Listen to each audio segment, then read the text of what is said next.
तलाक के 10 साल बाद वे दोनों एक शादी में मिले। नीरज ने निशा को अकेली देखा तो वह उसके पास कुर्सी पर जाकर बैठे गया।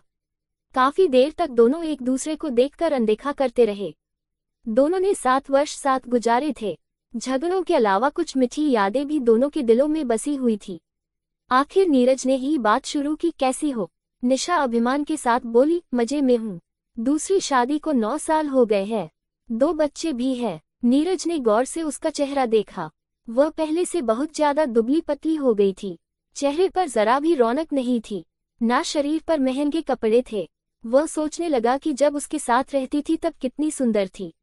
नीरज को अपनी ओर ताकते देखकर वह दूसरी तरफ देखने लगी।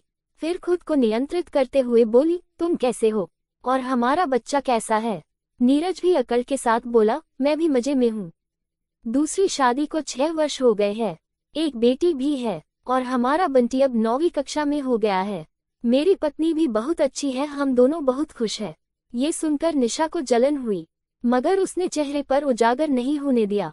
मगर उसने गौर से नीरज का चेहरा देखा। ऐसे लग रहा था जैसे 40 साल की उम्र में बूढ़ा हो गया हो। सर के सारे बाल सफेद हो गए थे। डाई के कारण ऊपर से काले थे मगर नीचे जड़ों में सफेदी साफ दिख रही थी। पेट भी काफी निकल आया था। फिर वे काफी देर तक चुपचाप बैठे रहे। शादी के कार्यक्रम में दोनों दिन भर करीब ही रहे, मगर बातें और नहीं हो पाए। मगर जब दोनों अपने अपने घर जाने की तैयारी कर रहे थे तब नीरज निशा के पास आया और बोला, एक बात कहूँ? निशा बोली, क्या? वह उदास होकर बोला, जिंदगी वही थी जो तेरे साथ गुजरी, अब तो दिन काट रहा हूँ। इतना सुनते ही निशा के दिल में खुशी और दुख का मिलाजुला गुब्बार सा फूटा। ऐसे लगा जैसे गले में कुछ फंस गया हो। वह आंसुओं को जबरन रोकते हुए बोली, मैं भी पछता रही हूँ।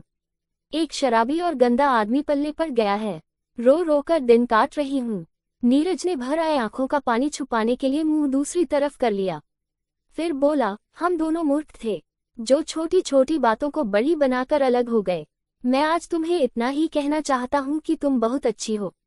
तुम्हारे साथ गुजरे लम्हों की यादों में दिन बिता रहा हूँ। निशा रो पड़ी। रोते रोते बोली, मैं भी उन्हीं पलों को याद करके जी रही हूँ। कहकर उसने बैग उठाया और चल पड़ी।